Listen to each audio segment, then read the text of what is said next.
안녕하십니까. 경제와 이슈 유효상입니다. 저출생, 고령화, 생산성 저하 등 구조적 문제로 한국 경제는 저성장 고착화 위험에 직면해 있습니다.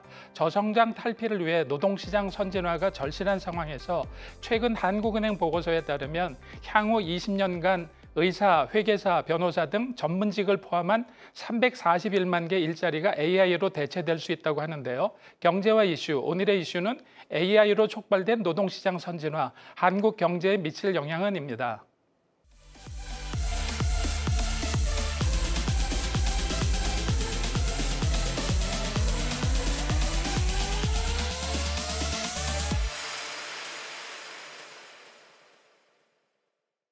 IMF, AI가 전 세계 일자리 40%에 영향 미칠 것. 세계경제포럼, AI가 2025년까지 9,700만 개의 새로운 기회 창출할 것. 미국 테크 업계, 올해 들어 약 3만 4천 명 해고. 안녕하세요. 경제와 이슈 최은강입니다. 대부분의 시나리오에서 AI는 전반적인 불평등을 악화시킬 가능성이 높다. 크리스티나 게오르기에바 IMF 총재가 인공지능과 일의 미래 보고서에서 지적한 내용인데요. IMF는 인공지능 발전이 전 세계 일자리 40%에 영향을 미치고 선진국이 개도국보다 더 큰 영향을 받을 것이라 전망했습니다. AI가 미래 고용시장을 변화시킬 것이란 데는 이견이 없는데요. 세계경제포럼은 AI가 2025년까지 8,500만 개의 일자리를 대체할 것으로 예상했지만 또 9,700만 개의 새로운 기회를 창출할 것으로 예측했습니다. 글로벌 회계 컨설팅 업체 PwC 조사에 따르면 생성 AI로 일자리가 감소할 가능성이 높은 업종은 미디어 엔터, 자본시장, 물류, 통신, 비즈니스 서비스 등인데요. 특히 최근 오픈 AI가 공개한 AI 영상 편집 도구 소라의 등장은 디자이너나 영상 편집자들에게 실존적 위협으로 다가오고 있습니다. 생성형 AI가 촉발한 AI 실업 공포는 한국도 예외가 아닌데요. 한국은행은 지난해 펴낸 AI와 노동시장 변화 보고서에서 국내 일자리 중 AI로 대체될 가능성이 큰 일자리가 약 341만 개에 달한다고 분석했습니다. 의사, 한의사, 회계사, 변호사 등 전문직이 AI 잠식 가능성이 높은 것으로 나타났는데요. 이에 지난 2월 경제사회노동위원회는 지속가능한 노동시장을 만들기 위해 노동개혁 논의에 본격 착수했습니다. 노동개혁의 골든타임을 놓치지 말아야 한다는데 노사정이 의견을 일치했는데요. AI로 촉발된 노동시장 선진화, 한국 경제에 어떤 변화를 가져오게 될까요? AI로 촉발된 노동시장 선진화, 한국 경제에 미칠 영향은이라는 주제로 다양한 시선에서 말씀해 주실 전문가를 모셨는데요. 권순원 숙명여자대학교 경영대학원장 함께합니다. 안녕하세요. 네, 안녕하십니까. 최근에 우리나라가 저성장 고착화 위험에 빠져 있다는 얘기도 굉장히 많이 하고요. 또 한편으로는 그 생성형 AI 때문에 노동시장 변화도 절실하다 이렇게 얘기를 하고 있는데 지금 우리나라 노동시장을 크게 정리하면 어떤 상황에 놓여 있다고 볼 수 있을까요? 우리나라 노동시장이 이제 여러 가지 측면에서 도전과 기회의 직면에 있다고 볼 수 있겠는데요. 우선은 지금 교수님께서 말씀하신 정보통신 기술의 발달에 따라 가지고 일하는 방식의 변화 또는 노동 과정의 변화 이런 것들이 목전에 와 있고요. 경우에 따라서는 조금 전에 예측하신 바와 마찬가지로 수백만 개의 일자리가 기술이나 또는 AI에 의해서 대체될 수 있다고 분석하는 학자들까지 나타나고 있습니다. 그리고 이제 내부적으로 보면 노동시장 자체가 좀 경직화돼서 AI로 촉발된 인간의 노동을 대체하는 기술들이 사람의 일자리를 대신하게 될 가능성이 높아지고 있고요. 지금 이미 이제 중국에 이어서 우리나라 산업용 로봇 적용률이 세계 2위에 이를 정도로 인간의 노동을 기술이 많이 대체해 왔는데 그 기술이 대체하는 메커니즘을 보면 사람을 쓰는 데 있어서 불확실성이 높거나 그렇죠. 또는 사람을 쓰는데 비용이 기술보다 더 많이 들거나 또는 인간이 못하는 일을 대체하거나 뭐 여러 가지 이유에서 기술이 인간의 노동을 대체할 수 있다고 보는데 우리나라 같은 경우에는 내부적으로 보면 노동시장을 규율하고 있는 제도나 정책 환경이 굉장히 경직돼 있고 또 불확실성이 큰 상황입니다. 그런 상황에서 보면 사람보다는 기술이나 AI를 선호하게 될 가능성이 높고 따라서 대체의 속도가 점점 더 빨라질 가능성이 높다. 궁극적으로 인간과 기계 또는 인간과 AI가 일자리를 두고 경쟁하는 그런 시점으로 진입하고 있는 것을 부인하기 어렵다. 이렇게 예측해 볼 수 있을 것 같습니다. 그 노동시장 얘기만 나오면은 조금 전에 원장님도 말씀하셨는데 경직이란 말을 굉장히 많이 쓰고요. 예. 그런데 실제로 그 코리아 디스카운트 최근에 이제 정부에서도 밸류업 그래서 주가를 좀 높여야 되는데 코리아 디스카운트의 한 축으로 항상 얘기가 되는 게 노동시장이 경직돼 있다는 얘기를 굉장히 예. 많이 하는데 그거는 사실 노측하고 사측 입장에서 보면은 좀 서로 상반된 의견을 낼 수도 있는데 지금 말씀 주신 대표적으로 글로벌 스탠다드 개념에서 경직됐다고 하면은 어떤 부분들이 가장 큰 문제로 대두될 수 있을까요? 노동시장 제도가 경직됐다고 보는 것은 이제 제도적인 측면이 있고 하나의 이제 결과로서의 현상이 있을 수 있는데 우선 이제 후자부터 말씀을 드리면 오늘 아침에 KDI 보고서가 공개돼서 이제 뉴스가 많이 나왔는데 우리나라 노동시장의 대기업 일자리 이제 우리는 대기업 기준을 근로자 규모 기준으로 볼 때 300인 이상 고용하고 있는 기업을 대기업이라고 보고요. 근데 OECD는 250명을 기준으로 봅니다. 근데 OECD 기준으로 이제 분류해 본 결과 우리나라 노동시장의 대기업 일자리, 그러니까 한 기업이 250명 이상 근로자를 고용하고 있는 규모가 큰 기업의 비중이 전체 노동시장 가운데 13.9%에 불과하다. 굉장히 낮은 거네요. 굉장히 낮습니다. 미국만 하더라도 동일 보고서에 나와 있는 미국은 57.7%, 그다음에 프랑스가 한 49%, 우리하고 이제 비교 대상이 될 수 있다고 보는 일본이 40%가 넘습니다. 그러니까 우리는 이제 대기업 정규직의 노동시장과 그 외의 노동시장이 분리가 돼 있고 대기업 정규직 중심의 양질의 일자리는 제도적인 측면이나 또는 내부의 여러 가지 근로 조건이나 임금 수준이나 고용 안정이나 이런 것들이 굉장히 보호 수준이 높은 데 반해서 그 밖에 있는 일자리, 오늘 통계 기준으로 보면 한 86%의 일자리는 유동성도 높고 불확실성도 높고 임금 수준도 낮고 고용 안정성도 떨어지고, 그러니까 두 개의 노동시장으로 이게 분단이 돼 있고 그 두 개 노동시장 간의 이동이 상당히 단절돼 있습니다. 그러니까 그 86%의 노동시장에서 14%의 노동시장으로 넘어갈 수 있는 확률이 경험적으로 보면 통계상 10%가 안 됩니다. 그러니까 소위 이제 2차 노동시장으로 진입하게 되면 거기서 계속 이제 있게 되는, 오히려 그 노동시장 간의 분단이 고착화돼서 거기에 종사하는 근로자들이 거의 신분화돼서 자신의 신분이 바뀌지 않는 이런 상태로 이제 그 구조화돼 있다고 하는 것이 결과적인 측면에서의 문제일 수 있고요. 그다음에 제도상 보면 우리 그 노동 관련 규율 체계가 이제 일반적이고 포괄적인 규제 시스템입니다. 예컨대 근로시간만 보더라도 우리는 이제 법정 근로시간이 하루 8시간, 주 40시간을 초과할 수 없다 이렇게 돼 있고요. 그다음에 2018년부터 소위 52시간 체제가 도입이 됐는데 그것은 다시 말해서 일주일에 법정 근로시간 40시간 더하기 연장 근로를 할 수 있는 허용 한도가 12시간이라는 의미거든요.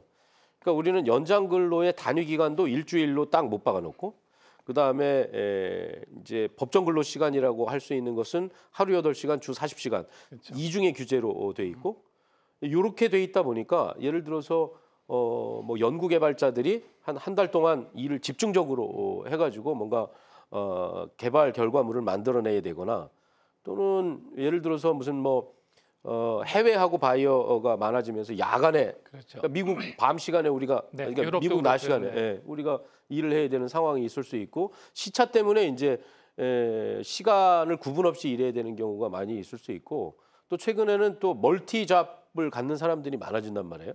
그러니까 복수의 사용자하고 근로계약을 체결해서 한꺼번에 여러 사람을 상대로 해서 일하는 사람들도 기존 법제가 가지고 있는 이런 보편적 규율 체계 때문에 여러 가지 이제 어려움들이 많은 거죠. 스타트업 업계에서도 이제 그런 네, 그 맞습니다. 건의도 많이 하고 그랬었는데요. 예, 맞아요. 그래서 이제 스타트업 쪽에서도 스타트업 분야의 이그젬션을 좀 허용해달라. 그러니까 기존의 노동 관련 규율의 한시적 적용 제외, 이제 면제죠. 뭐 스타트업들 같은 경우에는 예컨대 창업하고 나서 한 3년을 데스밸리로 본다고 하면 그 시간 동안만이라도 지금 이제 보편적으로 적용되는 규율 가운데 개발을 위해서 필요한 또는 이제 안착을 위해서 필요한 필수적인 제도들에 대한 좀 유연한 적용을 이제 요구하고 있는 상황인데 그런 여러 가지 조건들을 고려해 보면 우리 제도가 지나치게 획일적이고 일반적 이 구속력을 갖는 이런 제도로 편제가 돼 있어서 다양한 수요에 적절한 방식으로 이 선택할 수 있는 제도적 메뉴들을 좀 설계할 필요가 있고 지금 뭐 예전에 우리 성장기에 제조업 중심의 이런 중후장대한 산업이 끌고 가는 경제가 아니다 보니까 여러 차원에서 다양성이 불가피하고 근데 그런 것들을 수용할 수 있는 제도적 선택지들을 좀 개방할 필요가 있다. 이런 차원에서 우리가 가지고 있는 제도가 초래하는 비용이 크고 제도적 비용이 크다 보면 다른 선택을 할 수밖에 없는데 조금 전에 말씀하셨다시피 뭐 AI를 도입하거나 해외로 나가거나 뭐 이런 아니면 뭐 사업을 포기하거나 이런 방식의 부작용들이 초래가 될 수 있어서 변화하는 시장 환경에 맞게 제도도 빨리빨리 뭔가 현행화할 필요가 있다. 그것이 노동시장이 직면하고 있는 문제다. 이렇게 볼 수 있을 것 같습니다. 그런데 한편으로는 지금 우리나라 이제 대기업들이 고용하고 있는 게 13%, 14%까지 된다 그러는데 그거는 시간이 지나면서 조금 늘어난 것 같고요. 선진국하고 비교해서 OECD 국가에서 보면은 굉장히 낮은데 대기업들이 고용하고 있는 비율들은 조금씩 증가는 하고 있는 것 같은데 사실 우리나라 그 산업 구조로 보면 대기업들이 해외 진출을 굉장히 많이 하게 되니까 국내에서 인원을 계속 늘려가면서 고용을 유지한다는 건 굉장히 어려운 것 같은 생각도 들고요. 또 한편은 우리나라 내수나 서비스업이 발달을 많이 못하다 보니까 이제 그런 부분들을 유연화시키려고 그러면 지금 원장님 말씀하신 대로 노동시장이 좀 경직돼 있는 거를 풀어줘야지 이렇게 될 것 같은데 지금 구체적으로는 어떤 부분이 가장 아킬레스건으로 보시나요? 우리나라 저성장을 탈피하기 위해서는 이거는 제도적으로 시급하게 고쳐야 되겠다 하는 부분들은 어떤 게 있을까요? 지금 이제 교수님 말씀하셨다시피 저는 이제 우리 이제 300인 이상 대기업 그다음에 이렇게 소위 우리가 가지고 있는 양질의 일자리라고 하는 게 300인 이상 대기업의 일자리, 그다음에 공공부문 일자리, 공무원 뭐 이런 것들을 포괄하면 한 15% 정도 될 걸로 봅니다. 그런데 과연 우리나라 대기업 일자리가 확대 재생산될 수 있겠느냐? 과거 성장기 때는 막 이제 일자리가 늘어나고 기업이 성장하면서 노동력 수요가 커지다 보니까 일자리가 자연스럽게 늘어나고 근데 그 수혜를 이제 베이비붐 세대들이 본 거거든요. 근데 이제 과연 지금 현재의 여건만 가지고 보면 예전에 일자리가 많이 늘어날 때는 성장률이 거의 10%를 넘나드는 이런 고도 성장기에 가능했는데 최근에 성장률 보면 뭐 1%부터 그렇죠. 2%, 3%. 그러니까 현행 일자리 수준을 유지하기에도 어려운 성장률 국면이고요. 그 다음에 이제 말씀하셨다시피 그나마 생산직 일자리 같은 경우에는 다 이제 해외로 간단 말이죠. 지금 삼성전자도 그렇고 현대자동차도 그렇고 LG전자도 그렇고 대부분의 이 글로벌 초우량 기업들이 이 생산하는 부가가치의 80% 이상을 다 해외에서 생산하고 있으니까 우리 그 노동시장에 과연 양질의 일자리를 계속 공급해 줄 수 있느냐. 저는 이게 현재 유지만 해도 다행이라고 생각합니다. 어디서 그러면 좋은 일자리가 창출될 수 있느냐? 결국에는 뭐 해외 사례도 그렇고 스타트업 쪽일 수밖에 없고요.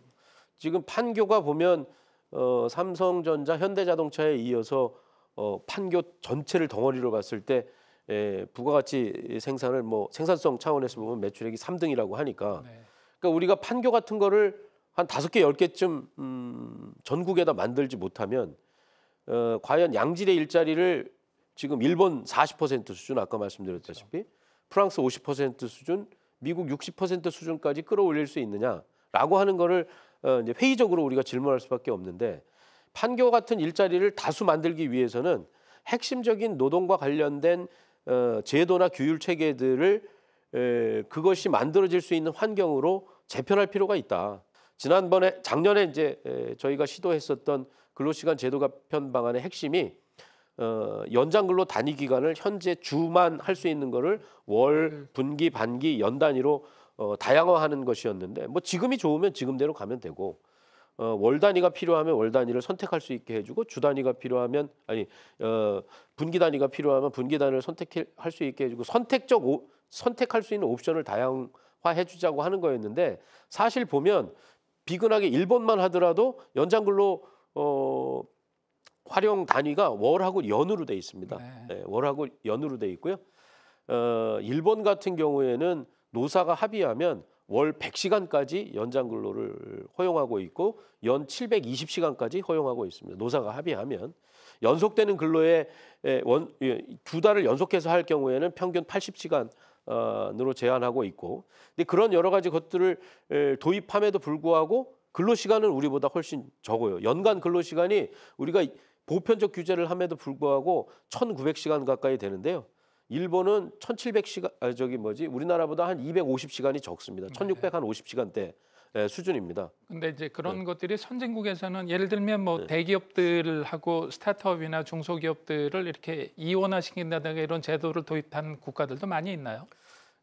뭐 업종별로 근로시간을 달리 적용하는 근로시간 제도 적용의 구분 적용 사례는 많지는 않은데요. 근데 이제 말씀드렸다시피 우리나라는 규율이 많고 보편적 규제 방식인데 반해서 다른 나라들은 선택을 할 수 있게 만들어놓은 국가들이 대부분이죠. 그러니까 미국은 뭐 근로시간과 관련된 규제는 거의 없고요. 그 다음에 유럽 같은 경우에는 노동조합의 힘이 세기 때문에 노사가 합의하면 다양한 방식으로 근로시간을 운영할 수가 있습니다. 일본만 하더라도 말씀드렸다시피 월 연 단위로 이제 필요에 따라 가지고 연장 근로 시간을 선택할 수 있게 해놓고 있고요. 그래서 그런 차원에서 아까 원장님 말씀하신 대로 경직이라는 표현이 이제 그런 데서 우리나라는 획일적인 이런 것 때문에 굉장히 큰 문제가 되는 것 같은데요. 지금 그 플랫폼이라든가 기익 이코노미 이런 것들이 되면서 아까 말씀하신 대로 뭐 그 투잡을 뛰는 분들도 있고 쓰리잡을 뛰는 분들도 있고 그런데 이런 그 고용 형태가 굉장히 많이 바뀌는 것 같은데요. 과거에는 뭐 정규직이다 비정규직 이렇게 얘기했었는데 지금 고용 형태를 어떻게 나눠볼 수가 있을까요? 이제 그것도 사실은 우리나라 노동시장의 가장 큰 과제 가운데 하나인데요. 지금 이제 뭐 거칠게 우리가 보면 이제 우리 노동시장 전체 규모가 경제활동 인구가 한 2,700만 명 되면 그 중에 한 2,170만 명, 한 2,200만 명 정도가 임금 근로자고요. 나머지 한 600만에서 630만 명 가량이 이제 자영업자 이렇게 봅니다. 2,200만 명 임금 근로자 가운데 한 40%, 38%에서 9%가 비정규직입니다. 그러니까 단적으로 보면 우리 저출생의 원인이 과연 어디로부터 비롯될까? 비정규직 시장에 들어가서 2년마다 계약을 갱신하면서 다른 회사에서 근로계약을 체결해야 하는 사람들이 과연 자신의 미래를 준비하는 차원에서 결혼과 출산을 선택할 수 있을 것인가? 이걸 고려해 보면 거의 불가능에 가깝죠. 그러니까 미래가 어떻게 될지 모르는 상황에서 우리 메리탈 마켓에 나가가지고 자기가 좀 안정적 지위 하에서 이 결혼을 할 수 있느냐? 또 결혼을 한다고 하더라도 우리처럼 베이비 코스트가 큰 상황에서 출산을 할 수 있느냐라고 하는 걸 생각해 보면 사실 어려운 거죠. 그 다음에 플랫폼 시장에 종사하는 종사자들도 역시 마찬가지로 불확실성이 크기 때문에 이제 결혼 출산을 출생을 하기가 어려운 거고요. 아까 말씀드렸던 86%의 소위 2부 리그, 2차 노동 시장에 존재하는 사람들도 소득도 낮고 고용 안정성도 낮고 하기 때문에 상당히 결혼과 출산을 선택하기가 어려운 구조다. 그래서 저는 기본적으로 우리가 가지고 있는 저출생의 원인 보니까 작년 합계 출산율이 0.72 수준까지 또 떨어졌다고 0.6까지 OECD 국가 평균의 절반도 안 되는 수준인데 저는 그 가장 큰 문제가 이 노동시장에 내재하고 있다. 노동시장 안에서의 여러 가지 불확실성, 그 불확실성을 초래하는 것의 근본적인 이유 중에 하나는 제도가 가지고 있는 경직성, 그 다음에 일자리의 부족, 이런 것들이 결합되면서 나타난 현상이고 그 결과물이 저출생 문제다라고 진단해 볼 수 있을 것 같습니다. 그럼 마지막으로 지금 그 국내 굉장히 뜨거운 감자인데요. 그 최저임금 자체가 우리나라 그 규모에 비해서 적정한 수준인가, 어떤 그 그림을 가지고 움직여야 되는지, 이게 우리나라 경제에 미치는 영향에 대해서 어떻게 생각을 하시나요? 뭐 제가 지금 현직 최저임금위원이라서 뭐 최저임금 수준이 적정하다 뭐라고 뭔가를 이제 판단해서 말씀드리긴 좀 어려울 것 같고요. 다만 이제 비교해서 말씀드릴 수 있는 내용은 우리가 최저임금 수준에 대한 이제 고려를 할 때 다른 나라들도 이제 비슷한 기준을 가지고 최저임금 결정에 참고를 하는데요. 이제 중위임금이라고 하는 개념이 있습니다. 평균임금이라고 하는 개념도 있고요. 그러니까 중위임금이라고 하는 개념은 뭐냐면 우리나라에서 예를 들어 시간급 기준으로 임금을 가장 많이 받는 적게 받는 사람부터 많이 받는 사람을 일렬로 쭉 세웠을 때 맨 가운데에 있는 사람이 중위임금이고 평균임금은 이 사람들을 다 더해가지고 근로자 수로 나눈 게 평균임금이겠죠. 근데 이제 평균임금은 돈을 많이 받는 사람들이 왜곡이 될 수가 평균을 있는 왜곡시킬 거죠. 수 있기 때문에 보통은 중위임금을 씁니다. 중위임금을 쓰는데 중위임금 대비 60%를 정책적 목표로 하는 나라들이 많습니다. 최저임금 수준을. 뭐 영국도 대표적으로 그렇고요. 다른 나라 이제 우리나라도 사실은 이제 현재 야당이 과거 여당일 때 목표가 중위임금 한 60% 수준이었고요. 전 세계 여러 학자들이 적정 수준으로 고려하는 게 60%인데 이제 우리나라 최저임금이 뭐 통계에 따라서 조금씩 다르긴 합니다만 뭐 경제활동인구조사 부가조사 기준으로 보면 60%를 이미 넘었습니다. 그러니까 최저임금 결정 수준에 따라서 60%를 조금 넘었다가 좀 덜 넘었다가 조금 하회했다가 근데 이제 60% 언저리에 다 와 있습니다. 언저리에 와 있고 그다음에 이제 영향률이라고 하는 게 있습니다. 개념이 이제 최저임금을 예를 들어서 2023년 최저임금이 10,000원이었다. 그래서 2024년 최저임금을 뭐 11,000원으로 올렸다라고 했을 때 10,000원 임금 받는 사람부터 최저임금 이제 11,000원 임금으로 올리게 되면 10,000원 임금 받는 사람부터 11,000원, 12,000원 해서 11,000원 사이에 있는 사람들 임금이 다 올라야 되잖아요. 11,000원 그렇죠. 이상으로. 네. 요 사이 구간에 있는 사람들을 이제 영향을 받는 근로자라고 하는데 그거를 이제 최저임금 영향률이라고 하는데 우리나라 최저임금의 영향률이 지금 경제활동 인구 조사 기준으로 2023년 기준 한 16.4%. 굉장히 많은 편이네요, 그래도. 네, 한 340만 명 정도 됩니다. 340만 명. 그러니까 경제적 영향 차원에서 보면 340만 명의 임금이 한꺼번에 이제 올라가게 되는 거니까 상당히 이제 영향이 큰 거죠. 근데 그런 차원에서 볼 때 이제 최저임금이 가지고 있는 의미가 또 경제에 미치는 영향이 굉장히 크다라고 볼 수 있는 것이고, 근데 그럼에도 불구하고 어쨌든 뭐 물가 인상률이나 또는 경제 성장률이나 또는 고용의 뭐 여러 가지 영향이나 또는 경제의 영향이나 뭐 이런 종합적인 것들을 고려해서 우리가 임금을 결정하고 또 최저임금 같은 경우에는 최저임금법에 최저임금 수준을 결정할 때 그 고려해야 되는 기준들이 있습니다. 뭐 생계비, 그다음에 소득 분배율 이런 여러 가지 이제 뭐 유사근로자 임금 등등 고려해야 되는 요소들이 있는데 그런 요소들까지를 다 포함해서 여러 가지 요소들을 고려해서 이제 최저임금을 결정하게 되죠. 이제 뭐 매년 우리 이 최저임금 결정 방식이 노사 이해 당사자들이 직접 이제 결정을 하는 구조다 보니까 여러 가지 공방이 있긴 한데 어쨌든 최저임금이 경제에 미치는 영향이나 더불어서 근로자들 생활 안정을 가능하게 만드는 수준 이 두 개가 이제 균형점을 이루면서 결정이 될 필요가 있다고 보고 아마 거기에 대한 사회적 합의의 적정 수준을 각 나라들이 중위임금 대비 한 60% 요 정도 수준으로 고려하는 것이 아닌가라고 생각하고 있고요. 뭐 저희가 최저임금 결정할 때도 그 언저리에서 중위임금 60% 수준이 무엇이냐라고 하는 것에 대해서 논의를 많이 하기는 합니다. 네.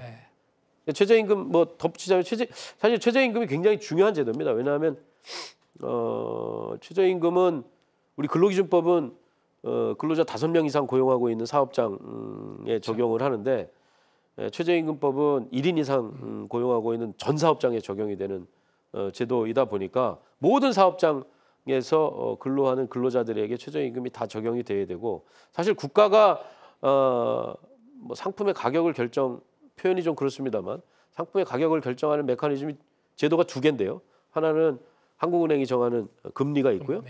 그다음에 하나는 노동력 가격으로서의 최저임금입니다. 저는 뭐 개인적으로 금리도 매우 중요하지만 최저임금의 정책적 영향이 매우 시장에 미치는 영향이 굉장히 큰 영향력을 갖는 제도라고 보고요. 그런 의미에서 최저임금 제도가 매우 중요한 경제적, 사회적 의미를 갖는 제도라고 보기 때문에 최저임금 결정에 있어서 매우 신중하고 또 여러 가지 것들을 종합적으로 고려할 필요가 있다. 이렇게 판단을 하고 있습니다. 알겠습니다. AI로 촉발된 노동시장의 선진화, 한국 경제에 미칠 영향은이라는 주제로 한국 노동시장의 구조적 문제점을 점검하고 저성장 탈피를 위한 노동시장 선진화의 방향에 대해서 진단해봤는데요. 차별화된 인사이트를 주신 권순원 교수님께 다시 한번 감사드립니다. 감사합니다. 네, 감사합니다. 상생이란 둘 이상이 서로 북돋우며 다 같이 잘 살아감을 의미하는데요. 빠르게 변화하고 있는 글로벌 환경 속에서 모두가 함께할 수 있는 가치를 위해 노사가 서로 협력하며 역동적인 한국 경제로 재도약하기를 기대해 봅니다. 지금까지 경제와 이슈 유효상이었습니다. 감사합니다.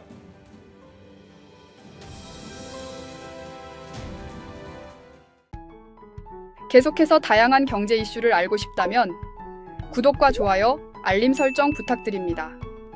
AI 캐스터 권미정이었습니다.